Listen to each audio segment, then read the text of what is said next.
Hello friends, welcome back to my channel. Second chance to love you better का part 8 लेकर आई हूँ। तो चलिए बिना किसी देरी के इस पार्ट को स्टार्ट करते हैं। पिछले पार्ट में हमने देखा था ये बिंग और लीजुन दोनों एक दूसरे से पहली बार मिलते हैं और वो दोनों ही एक दूसरे के साथ मिल जाते हैं इस प्लान के साथ कि वो दोनों शाओजान और वांग यीबो को एक दूसरे से अलग कर देंगे और अपने अपने प्यार को हासिल कर लेंगे। लेकिन वो दोनों अंदर ही अंदर सिर्फ अपने फायदे के बारे में सोच रहे हैं। उन्हें फर्क नहीं पड़ता कि दूसरे को उसका प्यार मिलता है या नहीं। वो तो बस अपने सामने वाले पर्सन का यूज़ करना चाहते हैं। इसके बाद उन दोनों ने साथ मिलकर प्लान बनाया और एक दूसरे की ओर देखकर ऐसे मुस्कुराए जैसे कि वो दोनों एक ही नाव पर सवार हों। लेकिन ये बात वो दोनों ही अंदर जानते थे कि वो दोनों ही एक ही नाव पर सवार होने का सिर्फ नाटक कर रहे हैं। तो चलिए अब स्टोरी को आगे से कंटिन्यू करते हैं। हम देखते हैं वांग यीबो ने शाओजान को ये सोचने का टाइम दिया कि वो अपने फ्यूचर में क्या करता है, क्योंकि वांग यीबो चाहता था कि शाओजान ऐसे ही हाउसवाइफ बनकर ना रहे। वो शाओजान को कुछ काम करने का मौका देना चाहता था। और दूसरी ओर शाओजान वांग यीबो की बात से बहुत ज़्यादा हैप्पी था। वह वांग यीबो का ग्रेटफुल था। उसने भले ही सिर्फ सीनियर हाई स्कूल कंप्लीट किया हो, इसके बाद वो इतना लकी नहीं था कि वो कॉलेज में एडमिशन ले सके। लेकिन फिर भी उसने सोचा है वो कुछ ना कुछ काम तो कर ही सकता है जिससे वो कुछ पैसे कमा सके।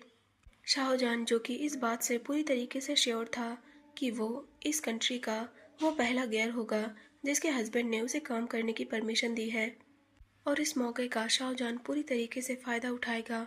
शाहजहां ने सोचा कि वो भी कुछ ऐसा काम करेगा जिससे लोग उसे नीची नज़रों से ना देखें, और ये सब उसके हस्बैंड के बदौलत हुआ है। उसका हस्बैंड सबसे ज़्यादा बेस्ट है। अब हम देखते हैं एक हफ्ते बाद शाहजहां ने बहुत सोच विचार के एक प्लान बनाया। इसके बाद शाहजहां अपने हस्बैंड के स्टडी रूम में गया ताकि वो अपने प्लान के बारे में अपने हस्बैंड को बता सके। स्टडी रूम का डोर खोलते ही जान ने अपने हस्बैंड को देखा और वो मुस्कुराते हुए वांग यीबो की ओर दौड़ा। इसके बाद वो जाकर वांग यीबो की गोद में बैठ गया। इसके बाद शाहजहां वांग यीबो से कहता है, हस्बैंड, मैंने इस बारे में बहुत सोचा और अब मुझे पता है कि मुझे क्या करना है। उसकी बात पर वांग यीबो ने ऐसा करते हुए कहा, क्या तुम श्योर हो? क्या तुमने कुछ डिसाइड किया जान? उसे ऐसा करते हुए शाहजहां ने कहा, हाँ, सबसे पहले मैं ये देखना चाहता हूँ कि क्या मैंने जो डिज़ाइन बनाई है मैं उन्हें बेच सकता हूँ। हालांकि वो डिज़ाइन बहुत पुरानी है और जब मैं अपने हाई स्कूल में था तब मैंने उन डिज़ाइंस को ऑनलाइन बनाया था। हालांकि मैं उन डिज़ाइंस को बनाने में बहुत अच्छा नहीं हूँ, लेकिन फिर भी मुझे पूरा यकीन है कि मैं उन डिज़ाइंस को बेच सकता हूँ। जब मैं अपने हाई स्कूल में था तब मैंने ऑनलाइन एक खाता बनाया था और वहाँ पर कुछ डिज़ाइन बनाई थी, और मैं तब भी उन डिज़ाइंस को बेचना चाहता था। लेकिन मेरे पास पेमेंट पाने की कोई गारंटी नहीं थी। लेकिन अभी तुम मेरे पास हो और तुम एक मैन हो, तो इससे मेरा काम आसान हो जाएगा। जब शाहजहां डिज़ाइन के बारे में बात करता है तो वो बहुत ज़्यादा हैप्पी लगता है, और शाहजहां बचपन से ही इस चीज़ में काफ़ी अच्छा था। शाहजहां का ये सपना था कि वो ग्राफिक डिज़ाइनिंग सीखे और एक ग्राफिक डिज़ाइनर बने। वो बड़ी बड़ी कंपनियों में काम करना चाहता था, लेकिन एक गियर के तौर पर ऐसे काम करना इम्पॉसिबल था। लेकिन फिर भी शाहजहां ने हार नहीं मानी। वो बचपन से ही खुद को थोड़ा थोड़ा सिखाते आया है, और टाइम के साथ शाहजहां ने बहुत कुछ सीखा और वो अभी डिज़ाइनिंग में काफ़ी ज़्यादा अच्छा है। दूसरी ओर वांग यीबो जो कि अपनी पिछली लाइफ में ये नहीं जान पाया था कि शाहजहां घर के काम के अलावा और क्या कर सकता है। लेकिन जैसा कि अभी शाहजहां उसके सामने बात कर रहा है, वो ये देख सकता है कि शाहजहां के अंदर शायद कोई टैलेंट है, और अब वो सच में शाहजहां की डिज़ाइंस को देखना चाहता है कि उसका गियर जब हाई स्कूल में था तो उसके गियर ने कैसे डिज़ाइंस बनाई थी। इसके बाद ईबो ने एक्साइटेड होते हुए शाहजहां से कहा, मुझे दिखाओ तुमने क्या बनाया है, क्योंकि मैंने अभी फ़िलहाल जो न्यू कंपनी खोली है वो स्पेशली डिज़ाइनर के लिए ही है। मेरी उस कंपनी में अलग अलग तरीके के डिज़ाइनर्स आ सकते हैं, जैसे कि गेमिंग डिज़ाइनर, ग्राफिक डिज़ाइनर और वेब डिज़ाइनर। ऐसे बहुत तरीके के डिज़ाइनर हैं जो कि मेरे उस कंपनी में फ़िलहाल के लिए आ रहे हैं। वांग यीबो की एक्साइटेडनेस देखकर शाहजहां को थोड़ा सा फील होता है, और वो वांग यीबो के वर्ड्स को सुनता है। शाहजहां जानता है कि उसके कुछ फैंस हैं जो कि उसके डिज़ाइंस को पसंद करते हैं, लेकिन वो इतना श्योर नहीं है कि उसके हस्बैंड को भी उसका काम पसंद आएगा। लेकिन अभी उसका हस्बैंड उसके काम को देखने के लिए काफ़ी ज़्यादा एक्साइटेड लग रहा है। खैर, अभी शाहजहां ये बिल्कुल भी नहीं बता सकता कि उसे अभी कैसा फील हो रहा है। इसके बाद शाहजहान ने वांग यीबो को आंसर करते हुए कहा, खैर, मैं तुम्हें डिज़ाइन सिखाऊंगा ज़रूर, लेकिन तुम मुझ पर हंस नहीं सकते क्योंकि वो डिज़ाइंस उतनी अच्छी भी नहीं है। इतना बोलकर शाहजहान ने एक एक करके वांग यीबो को अपनी सारी डिज़ाइंस दिखाना शुरू कर दी जो कि उसने अपने हाई स्कूल के दौरान बनाया था। दूसरी ओर वांग यीबो, जो कि ये देखकर बहुत ज़्यादा शॉक था कि उसने जिस गेयर से मैरिज की है वो गेयर इतना ज़्यादा टैलेंटेड है, यहाँ तक कि जब उसका गेयर किसी भी कॉलेज नहीं गया है और ना ही किसी प्रोफेशनल की मदद ली है अपनी डिज़ाइंस को सीखने में, फिर भी उसके गेयर की डिज़ाइंस कितनी ज़्यादा अच्छी है। वांग यीबो ने सोचा वो लकी है जो उसे इतना ज़्यादा टैलेंटेड गेयर हस्बैंड मिला। इसके बाद हम देखते हैं वांग यीबो ने एक्साइटेडनेस में शाहजहान से कहा, तुम सच में बहुत ज़्यादा टैलेंटेड हो, क्या तुम अपनी सारी डिज़ाइंस मुझे बेच सकते हो? शाहजहान वांग यीबो की बातें सुनकर शॉक था क्योंकि उसे बिल्कुल भी यकीन नहीं था कि वो इनमें से कोई डिज़ाइन बेच भी पाएगा या नहीं। वो तो बस अपनी किस्मत आजमाना चाहता था। इसके बाद शाहजहान ने वांग यीबो को आंसर करते हुए कहा, मैं तुम्हें ये सारी डिज़ाइंस फ्री में दे सकता हूँ। वैसे भी ये डिज़ाइंस उतनी भी अच्छी नहीं है और तुम तो मेरे हस्बैंड हो। इसके बाद वांग यीबो ने शाहजहान से काफ़ी रिक्वेस्ट की कि वो डिज़ाइन के बदले उसे पैसे ले ले, लेकिन शाहजहान ने पैसे लेने से इनकार कर दिया। आखिरकार वांग यीबो के पास हार मानने के अलावा और कोई चॉइस नहीं थी। लेकिन अंदर ही अंदर वांग यीबो ने यह ठान लिया था कि वो इतने अच्छे अच्छे डिज़ाइंस को बहुत सारे पैसों में बेचेगा और उन पैसों को अपने गियर के लिए सेव करके रखेगा। वो देख सकता है कि उसके गियर द्वारा बनाई गई डिज़ाइंस बहुत ज़्यादा रेयर हैं और बहुत ज़्यादा अच्छी हैं। शाहजहान ने जो भी डिज़ाइंस बनाई हैं वो डिज़ाइंस काफ़ी ज़्यादा अच्छी हैं। एक बार आप उसके डिज़ाइंस को देखेंगे तो आपको ऐसा फील होगा जैसे कि आप उस डिज़ाइन में खो गए हैं। दूसरी ओर शाहजहान, जिसने कि इन सारी चीज़ों के बारे में ज़्यादा नहीं सोचा और इसके बाद उसने खुशी खुशी अपने डिज़ाइंस को अपने हस्बैंड को सेंड कर दिया। शाहजहान ने सोचा जब तक उसके हस्बैंड को ये सारी डिज़ाइंस पसंद आती हैं तब तक वो और भी डिज़ाइंस बनाएगा और अपने हस्बैंड को दिखाएगा, सिर्फ उसके हस्बैंड की खुशी के लिए। इसके बाद हम देखते हैं शाहजहान ने आगे वांग यीबो से बात करना कंटिन्यू किया। शाहजहान ने कहा, हस्बैंड, मैंने ये डिसाइड किया है कि मैं उन गेयर्स की हेल्प करूँगा जो कि अपनी लाइफ में बहुत ज़्यादा सफ़र कर रहे हैं। मैं उन गेयर्स की मदद करने के लिए तैयार हूँ। मैंने ये डिसाइड कर लिया है जब मेरे पास इनफ मनी होगी तो मैं उन गेयर्स के लिए एक इंस्टीट्यूट ओपन करूँगा ताकि उन गेयर्स को कोई जगह मिल सके और वो किसी भी चीज़ में पीछे न रहें और वो अपना कदम आगे बढ़ाने से न डरें। मैं चाहता हूँ कि वो गेयर्स अपनी लाइफ में आगे बढ़ें और वो बिना किसी डर के अपने काम को करें। मुझे पूरा यकीन है कि उनके काम को कोई ना कोई पसंद ज़रूर करेगा और मुझे पता है कि ये सारी चीज़ें करना बहुत ज़्यादा मुश्किल है, लेकिन फिर भी मैं हार नहीं मान सकता। उसकी बात पर वांग यीबो ने जान को आंसर करते हुए कहा, यह एक अच्छा आइडिया है। मैं लंबे समय तक तुम्हें इंतज़ार नहीं करने दूंगा। याद रखना कि मैंने तुम्हारी हेल्प करने का प्रॉमिस किया है। मैं तुम्हारे ड्रीम्स को अचीव करने में तुम्हारी मदद कर सकता हूँ। मत भूलना कि मैं तुम्हारा हस्बैंड हूँ जो कि गरीब नहीं है। अगर तुम मेरा सपोर्ट लोगे तो तुम्हारे लिए कुछ भी मुश्किल नहीं होगा। इतना बोलकर वांग यीबो ने शाहजहान के नोज पर किस किया। वांग यीबो भी अब इस बात को समझ गया था कि गेयर्स भी इक्वली रिस्पेक्ट पाने के हकदार हैं। उनमें भी फीलिंग्स होती हैं और उन्हें भी हर्ट फील होता है।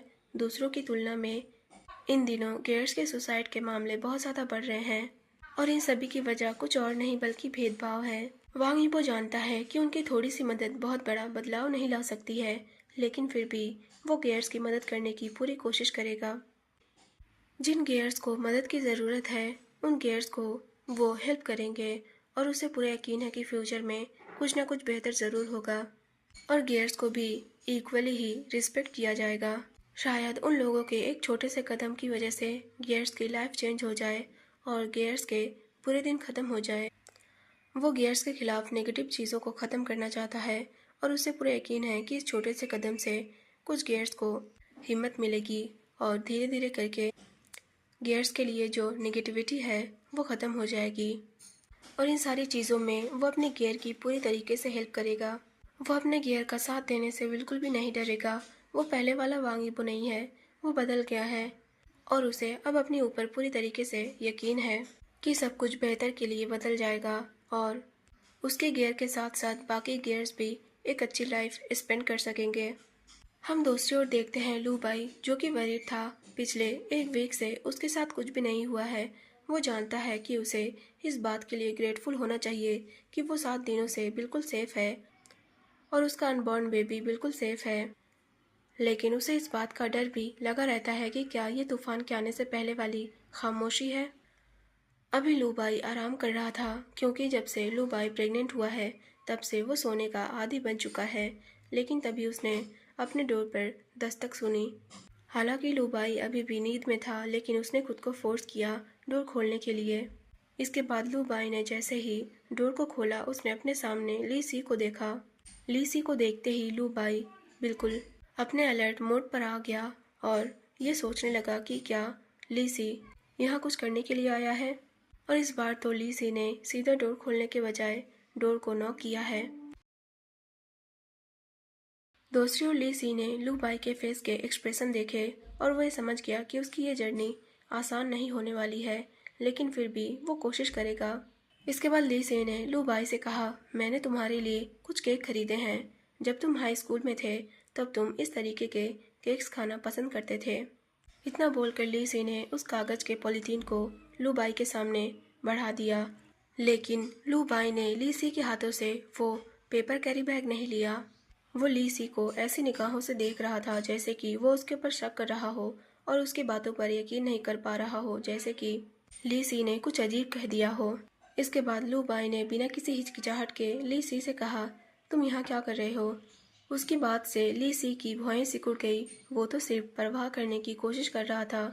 इसके बाद ली सी ने लू बाई को आंसर करते हुए कहा, कुछ नहीं, मैं तो बस हमारे रिश्ते को आसान बनाना चाहता हूँ। उसकी बात का आंसर करते हुए लू बाई ने कहा, तुम एक संत होने का दिखावा बंद करो। क्या तुमने मुझे फूल समझ रखा है।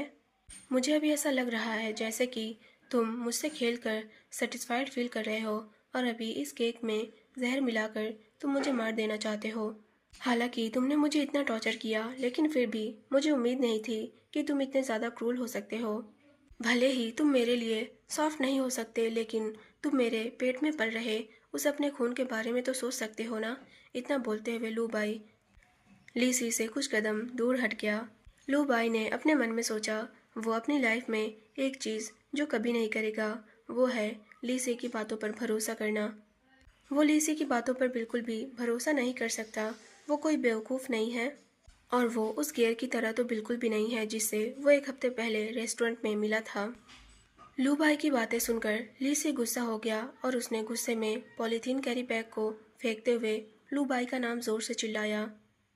इसके बाद ली सी ने कहा, लू बाई, तुम बहुत आगे बढ़ रहे हो। क्या तुम मुझे इतना ज़्यादा बेरहम समझते हो कि मैं तुम्हें केक में जहर मिलाकर दूंगा। लू बाई ने ली सी की कोई भी बात नहीं सुनी और लू बाई की भी आंखें गुस्से की वजह से लाल हो गई थी। इसके बाद लू बाई ने भी गुस्से में चिल्लाते हुए कहा, मैं तुम्हें खुद को मारने के इस प्लान में कभी भी सक्सेसफुल नहीं होने दूंगा। इससे अच्छा मैं खुद ही ये काम कर लूँगा। इतना बोलकर लू बाई उस खंजर की ओर दौड़ा जो कि टेबल पर फल काटने के लिए रखा हुआ था और लू बाई ने खुद को मारने के इरादे से उस खंजर को अपने नेक के पास रख दिया और वो वार करने ही वाला था, लेकिन ली सी तुरंत आगे बढ़ा और उसने लू बाई के हाथ को पकड़ लिया। भले ही ली सी को वहां पहुंचने में थोड़ी देर हो गई और जिसकी वजह से लू बाई के गले में थोड़ा सा घाव हो गया, लेकिन घाव इतना ज़्यादा गहरा भी नहीं था। लेकिन लू बाई को अभी के अभी हॉस्पिटल ले जाना होगा ताकि उसके ज़ख्म को अच्छे से ट्रीट किया जा सके। इसके बाद ली सी ने बिल्कुल भी टाइम वेस्ट नहीं किया और वो तुरंत लू बाई को हॉस्पिटल ले गया। उसने उम्मीद नहीं की थी कि लू बाई खुद को हार्म करने की कोशिश करेगा, सिर्फ इस वजह से क्योंकि उसे लगा कि ली सी लू बाई को केक में मिलाकर जहर देने वाला था। वो जानता है कि वो पहले लू बाई से नफरत करता था और अपने लवर के मर जाने की वजह लू बाई को बताता था। इन सभी सालों में वो लू बाई से बहुत ज़्यादा नफरत करता था, लेकिन फिर भी वो कभी भी इतना ज़्यादा क्रूर नहीं हुआ कि वो लू बाई को जहर दे सके। ली सी ने कभी भी अपने सपने में भी इस बारे में नहीं सोचा था कि वो लू बाई को मारेगा। भले ही वो कभी कभी लू बाई को इस बारे में झूठी धमकियाँ दिया करता था। ली सी की आंखों के सामने बार बार वो इमेज आ रही थी जब लू बाई ने बिना सोचे समझे खुद को मारने की कोशिश की। इस बारे में सोचते हुए ली सी खुद को बहुत ज़्यादा डरा हुआ फील करता है। ली सी ने वांग यीबो की बातों के बारे में कई दिनों तक ध्यान से सोचा। भले ही उसे इस बारे में बिल्कुल भी यकीन नहीं था कि वो सच में लू बाई से प्यार करता है या नहीं, लेकिन उसे यकीन था कि वो लू बाई की परवाह करता है। उस एक्सीडेंट को 2 साल हो चुके हैं जब लू बाई की सारी फैमिली मर चुकी थी, लेकिन इन सारी चीज़ों में लू बाई की कभी भी कोई गलती नहीं थी। लू बाई बिल्कुल उसके लवर लू कियांगर की तरह दिखता था और उसी दिन लू बाई ने लीसी के सामने अपनी फीलिंग्स कन्फेस की थी। लेकिन उसी दिन उसकी लवर लू कियांगर मर गई और उसके साथ उसके मॉम एंड डैड मर गए। लीसी को ऐसा लगा जैसे कि उसने लू बाई को रिजेक्ट कर दिया था, तो इसीलिए लीसी ने जानबूझकर ये सब किया है और वो सारी चीज़ों का दोष लू बाई को देने लगा। लेकिन अब उसे पता चल गया है कि अगर लू बाई को कुछ भी हो गया तो वो इस बार खुद को बिल्कुल भी संभाल नहीं पाएगा। वो 2 सालों से लू बाई के साथ रह रहा है और उसे अब थोड़ा थोड़ा यकीन होने लगा है कि वो लू बाई के लिए फीलिंग्स रखने लगा है। आखिरकार वो भी एक इंसान है और टाइम के साथ वो भी प्यार करना सीख सकता है। भले ही वो टाइम टाइम पर लू बाई को टॉर्चर करता था, जब भी उसे लू कियांगर के डेथ की याद आती थी उसे पता था कि इसमें लू बाई का कोई हाथ नहीं है। लेकिन लीसी को सबसे ज़्यादा दुख इस बात का था कि लू कियांगर ये जाने बिना ही मर गई कि लीसी उससे प्यार करता था। लेकिन थैंक गॉड इस बार लू बाई के साथ साथ लू बाई का बेबी भी बच गया है और उसे कोई भी सीरियस इंजरीज नहीं हुई है। इसके बाद लीसी ने खुद से ही बड़बड़ाते हुए कहा, क्या तुम्हारे साथ अच्छा बनने की कोशिश तुम्हें इतना डरा सकती है कि तुम ये सोचोगे कि मैं तुम्हें मारना चाहता हूँ? क्या तुम्हारी नज़र में मैं इतना बेरहम आदमी बन गया हूँ? लेकिन अगले ही पल लीसी ने कुछ कदमों की आवाज़ सुनी जिसकी वजह से लीसी अपने होश में वापस आया। ये कदमों की आवाज़ किसी और की नहीं बल्कि वांग यीबो और शाओजान की थी, जिसे कि लीसी ने सारी बातों के बारे में इन्फॉर्म किया और अभी वांग यीबो अपने वरिड गियर के साथ यहाँ पर मौजूद है। शाओजान बहुत ज़्यादा वरिड लग रहा है। लीसी ने उन दोनों को यहाँ पर इसलिए बुलाया है क्योंकि जब से लू बाई होश में आया है तब से उसने लीसी से मिलने से इनकार कर दिया है और डॉक्टर ने भी लीसी को अंदर जाने से रोक दिया क्योंकि इस टाइम लू बाई की स्टेट बहुत ज़्यादा नाजुक है और वो प्रेग्नेंट है और इसीलिए उसे सावधान रहना चाहिए। और इस सिचुएशन में वो सिर्फ वांग यीबो के बारे में ही सोच सकता था, इसीलिए तुरंत इस बारे में उसने वांग यीबो को इन्फॉर्म कर दिया। कम से कम यीबो का गियर लू बाई के साथ कुछ बातचीत कर सकता है और लू बाई का ख्याल रख सकता है। उसे पूरा यकीन है कि लू बाई उस गियर की बात सुनेगा।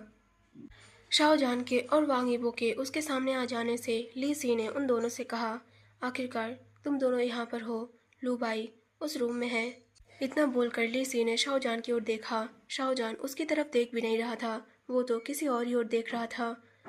वो लू बाई के रूम की ओर देख रहा था और उसका ध्यान बिल्कुल भी लीसी की बातों पर नहीं था। जब लीसी ने देखा कि शाओजान उसकी ओर बिल्कुल भी नहीं देख रहा है तो लीसी ने अपना मुंह बंद कर लिया और शाओजान ने बिल्कुल भी अपना टाइम वेस्ट नहीं किया और वो तुरंत वहाँ से लू बाई की ओर चला गया। शाओजान के बिना किसी रिस्पॉन्स के वहाँ से चले जाने से लीसी के होंठ फड़कने लगे और उसने अपने फ्रेंड की ओर देखा जो कि अभी भी उसके सामने खड़ा था। इसके बाद लीसी ने वांग यीबो से कहा, तुम्हारा गियर सच में मुझसे नफरत करता है, यहाँ तक कि उसने मेरी ओर एक भी बार नहीं देखा, वो मुझे देखना भी पसंद नहीं करता है। उसकी बात का आंसर करते हुए वांग यीबो ने लीसी से कहा, तो फिर तुम क्या उम्मीद करते हो? तुम चाहते हो कि मेरा गियर तुमसे हंसते हुए बात करे, जबकि उसे पहले ही पता है कि तुमने अपने गियर के साथ कितना बुरा बिहेव किया है। इतना बोलकर वांग यीबो भी लीसी के पास बैठ गया और उसने लीसी से सारी बातें पूछी कि ये सारी चीज़ें कैसे हुई और लू बाई आखिर हॉस्पिटल में कैसे एडमिट हो गया। जब वांग यीबो और शाओजान दोनों सोने वाले थे तब अचानक लीसी का कॉल उनके पास आया। लीसी ने उन दोनों से घबराते हुए कहा कि लू बाई अभी इंजर्ड है और वो हॉस्पिटल में एडमिट है। और जिसके बाद शाओजान लू बाई के लिए बहुत ज़्यादा वरीड हो गया और वो तुरंत वांग यीबो के साथ लू बाई को देखने के लिए हॉस्पिटल पहुंचा। अब हम देखते हैं लू बाई के हॉस्पिटल वार्ड में शाओजान रूम के अंदर एंटर करते हुए लू बाई से पूछता है, अब तुम्हें कैसा फील हो रहा है?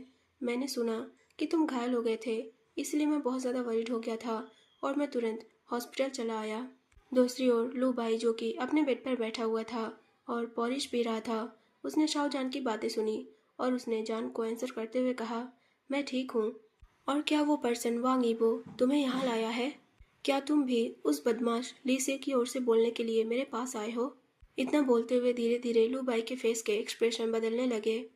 उसकी बात का आंसर करते हुए शाओजान ने कहा, बिल्कुल नहीं, मैं भला ऐसा क्यों करूँगा और मैं उस पर्सन के साइड से क्यों बोलूँगा जब वो पर्सन गेयर्स को बिल्कुल भी पसंद नहीं करता है और ना ही उनके साथ अच्छा बिहेव करता है। और अभी तो तुम प्रेग्नेंट हो फिर भी तुम्हारे साथ इतना बुरा बिहेव करता है। मैं सच में उस पर्सन लीसी को पसंद नहीं करता हूँ। वो बिल्कुल भी तुम्हारे लायक नहीं है। इतना बोलते हुए शाहजहान के फेशियल एक्सप्रेशन चेंज हो रहे थे और आप उसके फेस पर नफरत देख सकते हैं। शाहजहान ये जानता है कि पहले वांग यीबो भी उससे नफरत करता था और उसके साथ बुरा बिहेव करता था, लेकिन उसे पूरी उम्मीद थी कि एक दिन वांग यीबो बदल जाएगा। शाहजहान को इस बात पर भी पूरी तरीके से यकीन था कि जैसे ली सी लुबाई के साथ बिहेव कर रहा है, वांग यीबो कभी भी शाहजहान के साथ वैसा बिहेव नहीं करता।